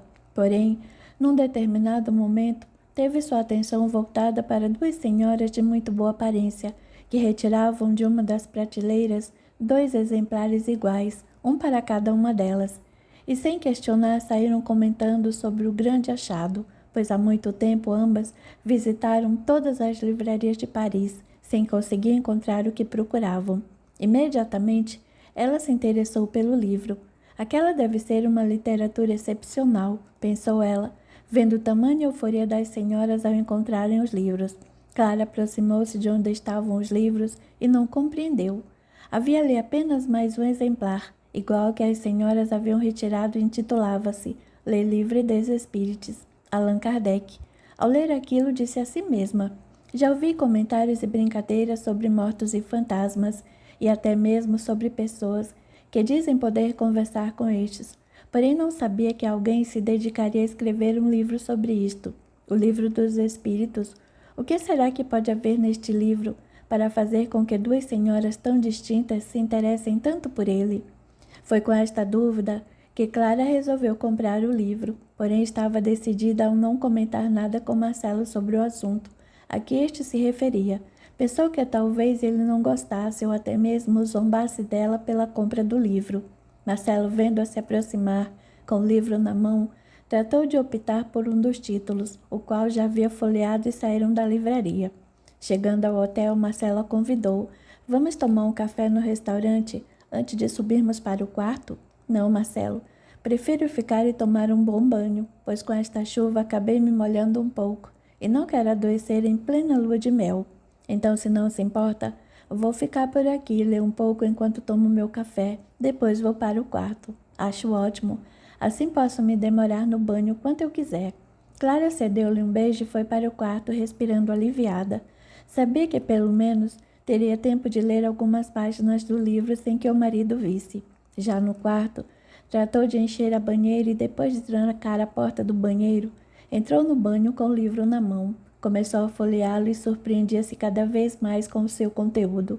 Seu entusiasmo era tanto que nem percebeu Marcelo batendo na porta. "Clara, tudo bem com você?" perguntou ele, ao não obter resposta às suas batidas. Já vou, querido, um momento, respondeu ela afobada, ao dar-se conta de que estivera ali por quase 1 hora. Que banho mais demorado, disse ele vendo-a sair do banheiro. Já havia lhe chamado por 2 vezes e não obtive resposta. Pensei que algo estivesse errado. Você não está bem? Estou ótima. É que estava lendo na banheira e me distraí. Não ouvi quando você chamou. E pode-se saber qual assunto tão interessante sobre o qual a senhora lia, que a deixou surda aos chamados do seu marido apaixonado? Brincou Marcelo. Clara percebeu que não teria como esconder o livro do marido, e meio sem jeito, levantou o livro que trazia entre as mãos em sua direção. Marcelo olhou para o livro e sentiu seu coração disparar, porém controlou-se e afirmou com naturalidade, se ao menos pegar o livro das mãos de Clara. Realmente, este é um livro que faz com que nos esqueçamos do mundo que nos cerca quando lemos. Clara ficou perplexa a estas palavras e Marcelo, tomando coragem, prosseguiu. Sem dúvida é um livro que requer muita atenção em sua leitura. E claro, horas de reflexão sobre tudo o que acreditávamos e sobre os valores que assumimos como sendo bons para nós até então. Vendo que Clara não conseguia sequer sair do lugar, tamanha era a surpresa causada pelo que ele lhe dizia, Marcelo brincou. O que houve? Está vendo algum fantasma?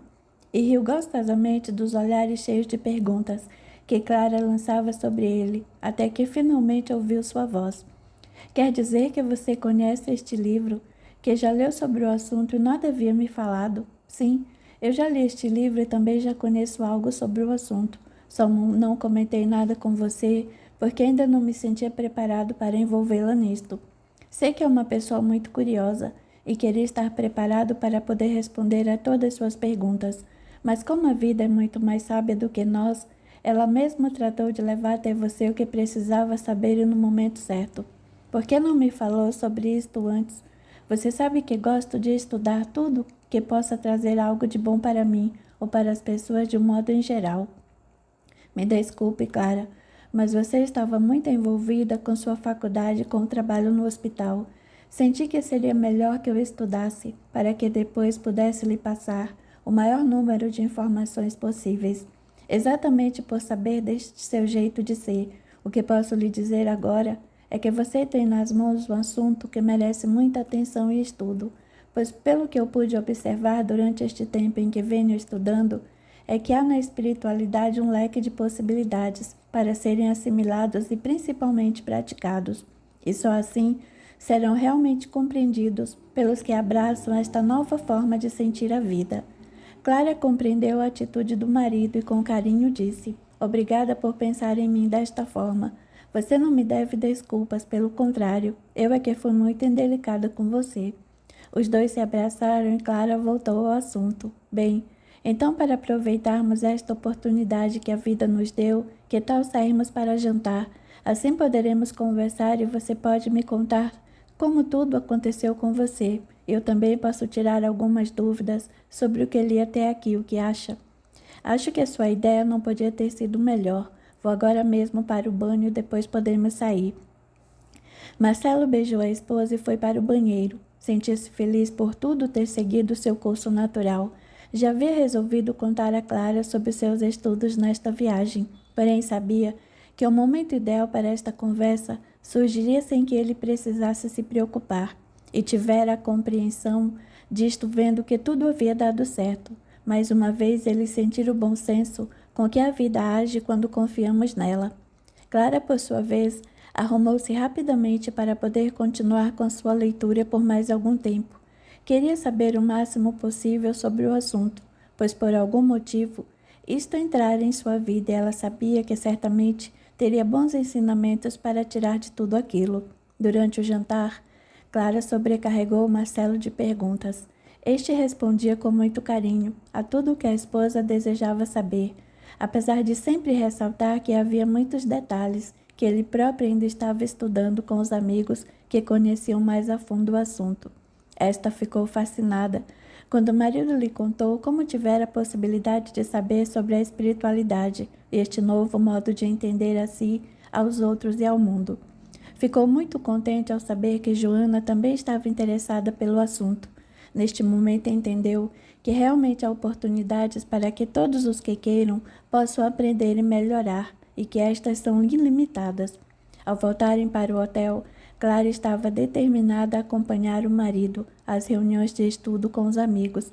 Sentia como se estivesse ingressando numa nova escola, onde sabia que poderia aprender muitas coisas boas. O que ela não sabia, porém, é que isto já acontecera desde o seu primeiro dia de vida aqui na Terra. Capítulo 20. Bianor levantou-se cedo naquele sábado, pois havia prometido levar os filhos para pescar no lago que havia ali na antiga divisa entre as duas fazendas, Vale Verde e Primavera. Era um pouco afastado da casa, mas era um belíssimo lugar e havia muitos peixes, e os meninos sempre gostavam de visitar o lugar quando estavam por lá. Já havia quase um mês que chegaram ali, e só agora Bianor concordou em levá-los, pois não estava muito bem de saúde. Apesar de ter consultado 2 médicos e ter feito vários exames, nenhum deles encontrou alguma alteração física que justificasse os sintomas que Bianor dizia sentir, e este só não se entregou a uma cama por ter a esperança dos filhos ali, que lhe revigoravam com sua energia gostosa de criança. Até mesmo Jane estava preocupada com o irmão, e apesar deste não comentar nada sobre o assunto, era visível seu abatimento. Porém, ele mesmo pensava tratar-se de uma estafa e acreditava também ser algo ligado àquela ansiedade que sentia em relação a Joana, já que nunca antes havia sentido tal interesse por uma mulher. Imaginava que assim que pudesse voltar a se dedicar a conquistá-la, se sentiria melhor. Já estavam de saída quando Jane surgiu na varanda. Tem certeza de que não quer que eu vá junto? Disse olhando para o irmão ao volante da caminhonete. Não preciso. É um passeio cansativo para mulheres. Além do que estou com o Tião e também vou levar mais um empregado para ajudar com os meninos. Não se preocupe, ao final do dia estaremos de volta. Está bem. Jane concordou, mas não ficou tranquila e sentia que deveria ir junto. Por isso decidiu que na hora do almoço pegaria um carro e iria até o lago ver se estava tudo bem. Pensou ela ao ver o irmão se afastar da casa. E assim fez. Quando chegou ao lago, encontrou Bianor deitado numa rede. Estava pálido e não conseguia disfarçar o mal-estar que sentia quando a viu chegar. — Por que você não voltou para casa? Disse ela ao irmão, que tentava se levantar. Os meninos estão se divertindo tanto. Não podia estragar o passeio deles. Lucas até pescou um grande peixe que Tião preparou para o almoço. Bianor, você precisa se cuidar. Você não me diz nada, mas eu sei que não está bem de saúde. Deveria procurar um médico. Eu já consultei 2 médicos muito bons logo que vocês chegaram, e eles não encontraram nada de errado comigo. Deve ser apenas uma estafa, e como tenho me dedicado muito aos meninos nestes dias, também não pude descansar o suficiente. Bem, isto é verdade.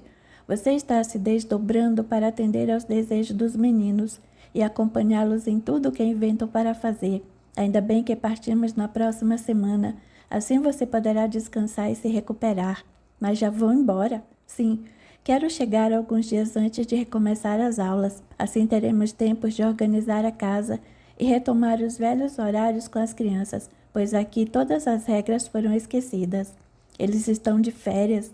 Não podiam deixar de aproveitar desta liberdade aqui da fazenda. Além do que, eu estava morrendo de saudades deles. Eu sei, mas precisamos voltar. Você entende melhor destas coisas do que eu. Mas acho bom você já avisar para eles, senão vai ser uma choradeira na hora de ir embora e eu não gosto de vê-los tristes. Pode deixar, vou conversar com eles amanhã. Jane achou melhor ficar ali o resto da tarde, apesar de perceber que o irmão estava melhor, depois de um pouco de descanso na rede. E afinal, ela também acabou se divertindo com a algazarra que as crianças faziam com cada peixe que conseguiam pescar. Muito longe da fazenda, Margot preparava o jantar enquanto conversava com Chico sobre a visita que fizeram ao delegado no dia anterior. Lá ficaram sabendo sobre as investigações que este mandara fazer a respeito do coronel Bianor. E apesar de Margot ter contado sobre suas suspeitas, o delegado não conseguira nenhuma prova ou fato novo que pudesse ligar o ocorrido entre eles com a morte de Mabel. É uma pena que o delegado não tenha conseguido nenhuma prova contra o coronel, disse ela ao amigo. Sem dúvida, pois sabemos que o ocorrido aqui não foi um acidente como a polícia está dizendo. Não foi uma bala perdida. Sabemos que é bem o tipo de coisa que o coronel costumava fazer.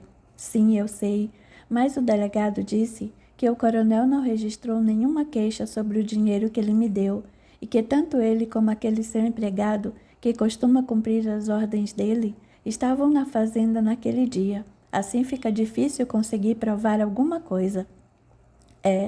Se pelo menos tivéssemos alguma pista, se alguém daqui tivesse visto alguém suspeito, isto poderia ajudar. Chico, é isto? Você acaba de me dar uma grande ideia. Vamos conversar com as meninas. Quem sabe algumas delas tenham visto algo. Não adianta, Margot. Os policiais já interrogaram todas elas e ninguém sabia de nada. E agora fica ainda mais difícil, já que algumas foram embora para outras cidades, quando você resolveu não abrir mais este tipo de negócio. Eu sei, Chico, mas e se alguma delas viu por aqui alguém lá de onde morávamos, não seria muita coincidência? Além do que elas podem não ter comentado sobre isto com os policiais, por não saberem do meu caso com o coronel. Bom, isto é verdade. Vamos fazer o seguinte: amanhã à tarde eu vou até a boate e converso com as meninas que ficaram trabalhando ali. Conto sobre nossas suspeitas e caso alguma delas saiba de alguma coisa, eu a trago até aqui para que você converse com ela. Os dois animaram-se com a possibilidade deste fato. Haviam se esquecido completamente de perguntarem às meninas se estas haviam encontrado por ali algum conhecido da antiga cidade onde moravam, pois o coronel poderia muito bem ter mandado alguém fazer o serviço sujo para ele, enquanto ficava na fazenda para não levantar suspeitas. No dia seguinte, Chico foi até a boate depois do almoço e conversou com as meninas. Todas afirmaram não terem encontrado nenhum conhecido por ali, porém Cíntia deu uma boa notícia para Chico. Olha, Chico, nós aqui não vimos ninguém, mas pode ser que alguma das meninas que foram embora tenham visto, e elas ficaram de passar pela boate no próximo mês para receber pelos dias que ficaram trabalhando aqui. Isso é ótimo, Cíntia. E será que você pode me avisar quando elas vierem? Preciso conversar com elas. Claro, pode deixar. Todas nós queremos ajudar a resolver o caso de Mabel, e se alguma de nós souber de alguma coisa, eu mando avisar. Todas concordaram com Cíntia, e Chico voltou para casa, onde encontrou Margot ansiosa por notícias. Depois de lhe contar toda a conversa que tivera com as meninas, Chico concluiu: bom, agora só nos resta esperar, pois se uma delas souber de algo, nós vamos descobrir. É duro. Vai ser esperar até lá para sabermos isto.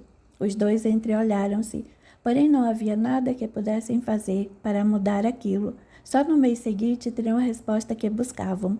Alguns dias depois, Bianô esperava por Tião, quando este entrou na sala apressado. Desculpe o atraso, coronel, mas precisava deixar umas ordens para os empregados antes de seguirmos viagem. Não faz mal. Eu também só acabei de tomar meu café da manhã agora, então podemos ir assim que o senhor quiser. Pode ir buscar o carro e levar minha mala, eu já vou. Bianô foi até a varanda, enquanto Tião cumpria suas ordens. Sentia-se muito melhor, depois que começou a tomar os medicamentos que lhe fora recomendado pelo médico amigo de Jane. Este sim era um bom médico, pensou ele, pois os dois primeiros que consultara, além de não encontrarem o seu problema, nem ao menos lhe haviam dado um remédio para aliviar o mal-estar que sentia. Bem verdade, que este também não lhe dera nenhum diagnóstico, porém havia-lhe receitado um calmante e algumas vitaminas. Claro que o descanso desses últimos dias também o ajudou muito, para que ele se sentisse melhor, pois os filhos já haviam voltado para São Paulo, e com eles ali, Bianô reconheceu que abusava das atividades a que não estava acostumado. Vendo Tião estacionar o carro na porta da sala, desceu rapidamente as escadas, ao se lembrar do motivo de sua viagem. Depois de todo este tempo preso ali na fazenda, somente agora iria ver Joana. Seu coração disparava, só em lembrar do seu rosto, e a ideia de talvez encontrá-la já separada de Antônio lhe enchia de esperança de não precisar ter que cumprir sua promessa. Sabia que muito tempo havia se passado sem que ele a tivesse procurado, mas lembrava-se sempre das últimas notícias que Tião lhe trouxera. Assim, acreditava que Antônio, tendo aquelas dúvidas em mente, não ficaria com Joana por muito tempo.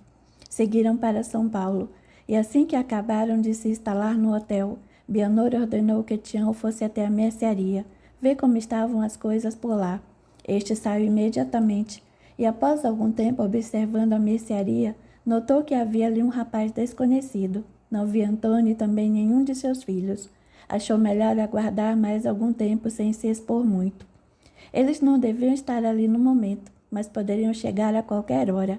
Vendo que o tempo passava e nada de alguém aparecer, Tião resolveu entrar na mercearia, pegou alguns produtos e, na hora de pagar, perguntou ao rapaz. Não sabia que esta mercearia havia sido vendida. E não foi. Mas onde estão Antônio e Joana? Roberto era um rapaz de apenas 22 anos, porém era muito perspicaz, e se já havia aprendido uma lição em sua vida, era de não comentar sobre pessoas que não estavam presentes. Por isso foi sincero com o homem que o questionava. Eu não posso lhe dizer, pois não sei se deveria fazer isto. O que eu sei é que se o senhor deseja falar com meu patrão, deve aguardar até o final da tarde quando ele vem para cá. Tião percebeu que o rapaz não se deixaria enganar e que dele não conseguiria nenhuma informação. Entrou, tratou de pagar suas compras e saiu. Ficou ali até o final da tarde, quando viu Antônio chegar e fechar o estabelecimento. Porém não conseguiu saber de Joana. Com certeza o coronel não iria gostar disso, pensou ele, mas não havia mais o que fazer ali naquele dia. E então, o que conseguiu saber? Perguntou o coronel vendo de volta ao hotel. Nada, senhor. Como nada? Passou a tarde toda fora e me diz que não descobriu nada. Fiquei vigiando a mercearia e até entrei para comprar algumas coisas, mas só havia lá um empregado novo que Antônio colocou ali, e este não me respondeu pergunta alguma sobre os dois. Disse que se eu quisesse saber de seus patrões, deveria esperar por Antônio, que voltaria no final da tarde. E foi o que eu fiz. Porém, este mal entrou, fechou as portas e vi quando voltou para casa. Não sei se Joana estava lá esperando por ele ou não. Bianor irritou-se. Estava ansioso para ouvir de Tião o que havia imaginado durante todo este tempo, que Joana não morava mais ali, que Antônio estava triste e sozinho, e ao invés disto, teve que ouvir que continuavam sem saber de nada, mas isto não poderia ficar assim. Teria que conseguir notícias de Joana. Tião, percebendo estes pensamentos, foi logo avisando ao patrão. Coronel, se o senhor quer mesmo saber de Joana, teremos que conseguir outra forma para obtermos informações, pois com o rapaz que trabalha na mercearia será impossível. Ele já deixou isto bem claro hoje. E se você lhe oferecer algum dinheiro? Olha, coronel, eu conheço muitos tipos de pessoas, e aquele ali é do tipo que quanto mais se dá, menos se tem dele. Ele é esperto e é capaz de acabar estragando tudo, caso me veja por ali de novo. Bom, então teremos que pensar no modo de saber o que queremos por outra fonte, mas qual? Bianor ficou pensando por alguns momentos, depois concluiu. Já sei. Vamos vigiar as crianças e tentar saber através delas o que queremos. É só descobrir o horário que vão para a escola e aí tentar conversar com algum deles. Penso que assim ainda poderemos descobrir algo, pois alguns deles até já me conhecem da mercearia e posso alegar um encontro casual para saber de seus pais. Então faremos assim. Amanhã você vai bem cedo para a casa de Antônio e segue os meninos. Se houver condições de conversar com algum deles, melhor. Senão vamos aguardar uma oportunidade, certo? Pode deixar, coronel. Vou fazer tudo da maneira que o senhor quer. E assim, na manhã seguinte, Tião colocou em prática o plano de Bianor e logo depois do almoço, viu quando as crianças saíram para irem à escola. Acompanhou-os de distância e descobriu onde Pedro e Renato estudavam. Viu quando os dois maiores, Daniel e Sérgio, tomaram um ônibus após deixar os menores na escola. Tião não teve como segui-los, mas achou melhor ficar por ali e ver se no horário da saída conseguiria conversar com eles. Já eram 17 horas, quando viu os meninos deixando a escola, só que agora voltavam para casa sozinhos. Achou melhor voltar para o hotel e no dia seguinte tentaria conversar com um dos meninos maiores com o qual já havia conversado antes. Mais um dia perdido. Gritou Bianor, ao ouvido do empregado que não havia conseguido nenhuma informação ainda. Calma, coronel. Procure se controlar. Lembre-se de que o médico lhe disse para evitar discussões e aborrecimentos, mesmo porque amanhã eu prometo, só volto para cá depois de conseguir alguma notícia. Acho bom. Senão eu mesmo vou até lá e vamos ver se não consigo o que eu quero. Bianor sentou-se na cama e tomou um copo d'água que trazia na mão. Toda aquela exaltação realmente não lhe fazia bem. Sentia-se um pouco tonto, mas não desistiria de conseguir o que queria. Já adiara por muito tempo seus planos, pensou ele num canto do quarto. Verônica também tinha o mesmo pensamento, já que havia se afastado de Bianor por algum tempo, tentando encontrar ajuda para realizar seus desejos, porém fora inútil. Vagou por muitos lugares, mas não conseguiu encontrar novamente aqueles com quem havia conversado logo que acordara do outro lado, e que se mostraram dispostos a ajudá-la a acabar com ele. Conheceu alguns outros que prometeram ajudá-la, porém ela mesma acabou se assustando com quem encontrara e preferiu voltar sozinha. Apesar de que já havia conseguido abalá-lo em sua saúde, não sabia como terminar o que começara, mesmo porque ela própria muitas vezes sentia-se fraca e com muitas dores em seus ferimentos, mas isto não afastaria de seu propósito ali. No dia seguinte, Tião viu surgir uma boa ocasião para realizar os desejos do patrão, quando os meninos saíram para a escola e um deles desviou o caminho em direção à mercearia. E o melhor de tudo é que era justamente o garoto com o qual ele já havia conversado da outra vez. Com isto apressou-se para alcançá-lo antes que este entrasse na mercearia. Boa tarde, garoto, tudo bem? Sérgio assustou-se com a abordagem daquele homem, porém o reconheceu imediatamente por causa das roupas e do chapéu. Lembrou-se do pai e de como este ficara quando havia lhe contado a respeito daquele homem, mas mesmo assim respondeu à pergunta. Eu vou bem, obrigado, mas tenho pressa para dar um recado lá na mercearia, senão vou me atrasar para o colégio. Então, por favor, me dê licença, sim? Calma, não precisa ter medo. Só gostaria de saber como estão seus pais, se sua mãe já teve os bebês e se passam bem. Olha, se deseja mesmo saber, vá até minha casa e fale com meus pais lá. Agora preciso ir. E desviando-se do homem à sua frente, Sérgio apressou o passo para não ser incomodado novamente pelo mesmo. Tião, vendo que não conseguiria mais nada, voltou para o hotel. Pelo menos sabia que Antônio e Joana ainda estavam juntos, pois o menino mandou que ele os procurasse em sua casa. A este pensamento, sentiu um arrepio pelo corpo. Sabia que o coronel não ficaria nada satisfeito com aquela notícia. Ele também não estava gostando nada do jeito como estava seu patrão por causa daquela mulher. Nunca vira o coronel agindo assim por mulher alguma. Sentia que precisava ficar atento para que ele não fizesse nenhuma bobagem. Seus pressentimentos estavam certos, pensou ele, ao ver a reação do patrão quando recebeu a notícia. Nunca antes vira o coronel tão perturbado, nem mesmo quando lembrado do seu problema de saúde. Este tentou se acalmar, pelo contrário, parecia mais enfurecido. Afinal, este acreditava que isto também fosse causado pelos desgostos que tivera por causa de Joana. Seu descontrole era tal que nem percebeu quando disse na frente do empregado, já que é assim que ela quer, então assim será. Não a terei em vida, mas com certeza a terei na morte. Tião empalideceu e tentou disfarçar agindo como se não tivesse entendido aquelas palavras, porém, teve certeza que deveria ficar atento para evitar uma desgraça ali. Bianor, sem notar a reação do empregado, continuou a vagar em seus pensamentos desvairados e não percebia também que a cada pensamento insano seu, alguém ali se satisfazia por ver seu desespero. Antônio, ao chegar com Joana de sua consulta ao médico, estranhou encontrar Sérgio já de volta da escola. O que aconteceu? Por que já está em casa a esta hora? Perguntou Joana, preocupada com o filho. Nada, mãe, respondeu o menino um pouco nervoso. Me desculpe, é que perdi o ônibus porque me demorei na mercearia por ter ficado conversando com Roberto, mas ele também não teve culpa, eu é que me distraí. Antônio percebeu que havia algo mais ali naquela história, mas achou melhor levar Joana para o quarto antes de voltar ao assunto com o filho. Quando voltou à sala, nem precisou perguntar nada. O menino já o esperava ansioso para poder contar o que havia acontecido. Pai, sabe aquele homem que esteve na mercearia perguntando sobre a mamãe? Sim, o que tem ele? Perguntou Antônio, já temendo a resposta. Eu o encontrei hoje aqui perto de casa e ele novamente queria saber notícias sobre você, mamãe e os bebês.